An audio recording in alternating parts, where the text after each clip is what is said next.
16e de finale, on aura Argentine-Cap-Vert. Ah là là. Une des plus petites équipes de cette Coupe du Monde face aux champions du monde actuels.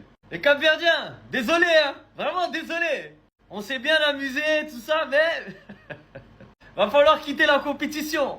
Bon, le match, il est pas tout de suite. Il y a quelques jours encore à profiter aux États-Unis. Mais je vais pas vous mentir, hein. À partir du moment où tu rencontres Messi, ça veut dire goodbye après. Merci pour ce joli parcours. Au plaisir de vous revoir très bientôt d'ici 4 ans. Mais là, c'est pas l'Espagne, c'est pas l'Uruguay, c'est pas l'Arabie Saoudite. C'est Léo Messi. L'équipe de France qui va jouer contre la Suède. Logiquement, l'équipe de France tout droit. La Suède, sur le papier, c'est bien. Il y a des bons joueurs, Gyökeres, Isaac, Elanga. Mais vu le tarif qu'ils se sont mangés face aux Pays-Bas, j'imagine même pas le tarif qu'ils vont prendre face à l'équipe de France avec Dembélé, Mbappé, Olysée, etc. Autre gros match des 16e de finale. Et là, c'est un peu injuste. C'est injuste pour le Maroc. Parce que le Maroc gagne 2 matchs pendant les phases de poule. Ils finissent avec 7 points et ils tombent face aux Pays-Bas. Une grosse équipe. Alors que tu as d'autres équipes qui ont fini 3e qui vont tomber face à des pays beaucoup plus simples. Donc là, franchement, pour moi, c'est du 50-50. Les Pays-Bas, on a vu, hein, franchement, ça va, c'est pas mal depuis le début de la Coupe du Monde. Et le Maroc qui aime bien jouer face aux grosses équipes parce qu'il y a des espaces. Et quand ça joue au foot, le Maroc aime bien. Donc franchement, pour moi, c'est du 50-50 ici. On a aussi un autre gros match, Japon-Brésil. Et là, attention aux Japonais. Parce que oui, sur le papier, c'est le Brésil qui est favori. Vinicius, bien évidemment, qui va être le joueur à surveiller.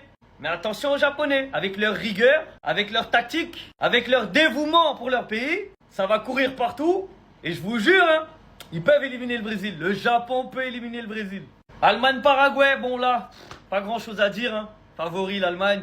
On va pas se mentir, Paraguay c'est très moyen. Ils sont arrivés en 16e, bravo à eux, mais ça s'arrête là. Égypte-Australie. Bon, attention à l'Australie, attention. Mais logiquement, l'Égypte, ça se qualifie en 8e de finale. Et là, on a un autre gros duel. Norvège-Côte d'Ivoire. Ah là là là là là là là. Erling Haaland face à Nicolas Pepe, face à Kessié, face à Diomandé, face à Amad Diallo. Franchement, ce match-là, faut pas le rater. Parce que là, ça peut aller dans tous les sens. Personnellement, je mettrais la Côte d'Ivoire favorite. De très peu. Mais, quand tu as Erling Haaland en face, attention. Les favoris, là, ça compte pas trop quand il y a Erling Haaland. Il est capable de venir claquer un doublé et au revoir. Mais pour moi, c'est une des plus belles affiches des 16e de finale. Franchement, ça, c'est un 8e normalement. On aura le droit aussi à un Afrique du Sud-Canada. Match très serré, hein. Les deux peuvent se qualifier. Avantage au Canada vu qu'ils sont à la maison. Mais l'Afrique du Sud qui s'est bien réveillée sur les 2 derniers matchs. Donc, franchement, 50-50. Et on a aussi un USA Bosnie-Herzégovine. Avantage USA. Ils sont à la maison. Ça joue mieux depuis le début de la Coupe du Monde. Et individuellement, il y a quand même des meilleurs joueurs aux États-Unis. Pour le reste, on verra. Il reste des matchs ce soir, cette nuit. On verra ce que ça va donner, mais franchement, c'est pas mal. Alors là, je crois qu'on n'est pas prêt pour le divertissement qui nous attend. Les 16e de finale vont juste être historiques, les amis. Voici mon avis sur chaque rencontre. On commence par le match Allemagne-Paraguay. Alors même si l'Allemagne n'a pas fait très bonne impression depuis le début de la compétition, je les vois quand même s'en sortir dans ce match haut la main. Ensuite, on a le match France-Suède, victoire de la France, ce qui nous donnera un match France-Allemagne en 8e de finale. Ensuite, on a Afrique du Sud-Canada, le Canada passe. Juste après, on a Maroc-Pays-Bas. Il y en a qui seraient peut-être surpris, mais moi, je vois le Maroc passer. Et d'ailleurs, je les vois aller très loin dans cette compétition, vous allez voir. Ce qui nous donne des 8e Canada-Maroc. Ensuite, on a le premier match qui nous rendra triste, Portugal-Croatie. On va forcément perdre une légende du football à la fin de ce match-là. Et sur ce match-là, je vois le Portugal passer, même si eux non plus n'ont pas impressionné depuis le début de la compétition. Cependant, attention à la Croatie, ici, ils partent en prolongation ou en tir au but, je vois la Croatie passer. Ensuite, on a Espagne-Autriche, je vois l'Espagne passer. Ce qui nous donne Espagne-Portugal en 8e de finale. La Yamal et l'Espagne auront enfin l'occasion de prendre leur revanche de la Ligue des Nations. Ensuite, USA-Bosnie-Herzégovine, je vois les USA. Juste après, on a Sénégal-Belgique, un match aussi très intéressant. Et attention, même si le Sénégal a déçu lors des phases de groupe, ils peuvent faire très mal sur ce match-là. Moi, je les enterre pas tout de suite, hein, et d'ailleurs, je les vois passer. Maintenant, on va enchaîner rapidement pour le côté droit. Brésil-Japon, je vois le Brésil passer, même si le Japon peut créer la surprise. Côte d'Ivoire-Norvège, ça va être très tendu, mais je vois la Côte d'Ivoire passer. Mexique-Équateur, je vois le Mexique passer. Angleterre-RDC, je vois l'Angleterre passer. Même s'ils ont gagné hier, offensivement, le Congo a beaucoup de travail à faire. Argentine-Cap-Vert, je vois l'Argentine passer. Même si oui, le Cap-Vert peut encore une fois nous choquer avec un match nul. Australie-Égypte, alors là, je suis totalement neutre. Suisse-Algérie, je vois la Suisse passer. Et pour terminer, Colombie-Ghana, je vois la Colombie passer. Deux qui nous donnent en 8e, Brésil-Côte d'Ivoire, Mexique-Angleterre, Argentine-Australie ou Égypte. Et pour terminer, Suisse-Colombie. Ça va juste être dingue.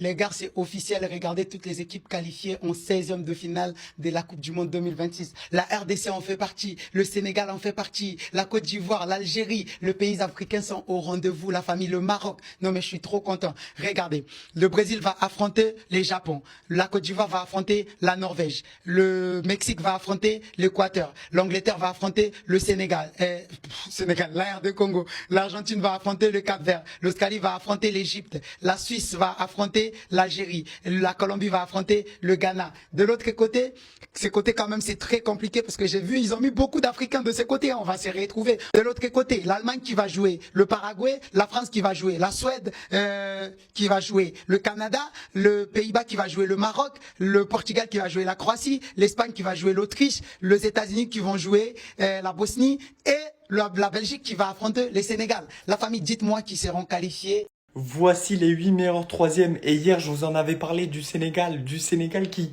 que je voulais qu'ils se qualifient. Et ils sont qualifiés, les gars. Regardez, juste à la dernière place.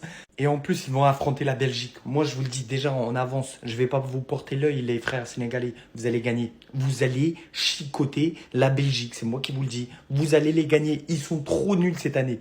Bien joué aussi aux Congolais, les gars, ils sont qualifiés. Ils ont gagné 3-1 contre Ouzbékistan. J'ai tellement eu peur quand j'ai vu la première mi-temps. 1-0 pour Ouzbékistan. Je me dis non, ils vont pas faire ça, les Congolais.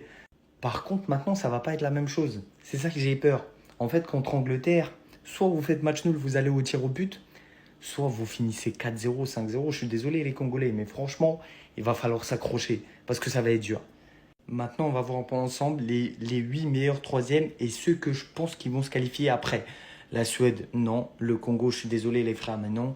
Ghana, non aussi. Équateur, ils peuvent se qualifier. Bosnie-Herzégovine, non. Paraguay, non. Le Sénégal, ils peuvent aller très très loin, je vous le jure. On a tous les matchs des 16e de finale de Coupe du Monde et franchement les gars ça a de la gueule. Et moi je vous le dis, je suis resté réveillé jusqu'à 6h du matin et j'ai rentré à ma soirée. Pour finir les phases de poule, mais c'était quoi ce match? Pour tout voir ce match, j'ai vu doubler de Mahrez. But à la 93e minute, l'Autriche était éliminée. Mais non, l'Autriche se sauve les fesses à la 96e minute. Enfin bref, on aura donc un Allemagne-Paraguay, France-Suède, Afrique du Sud-Canada, Pays-Bas-Maroc, le plus gros choc, Portugal-Croatie, Espagne-Autriche, États-Unis-Bosnie, Belgique-Sénégal, Suisse-Algérie, Colombie-Ghana, Cap-Vert, Argentine, Congo, Angleterre, Équateur, Mexique, Norvège, Côte d'Ivoire, Japon, Brésil. Vous avez le calendrier. Déjà qu'on dormait pas pour ces phases de poule, comment ils peuvent nous mettre en Algérie-Suisse à 5h du matin? Pays-Bas-Maroc à 3h du matin. C'est pas carré. En tout cas que le vrai show commence. Maintenant, plus aucune nation n'a le droit à l'erreur. Félicitations à toutes les nations qualifiées. J'espère qu'un jour au moins dans ma vie, je verrai le Bénin en Coupe du Monde. Bon les gars, nous sommes à la fin de la vidéo. Vous en pensez quoi de cette calendrier? On se capte après pour une toutes mes vidéos. N'oubliez pas de liker et de vous abonner. Activez la cloche de notification aussi. Ciao, portez-vous bien.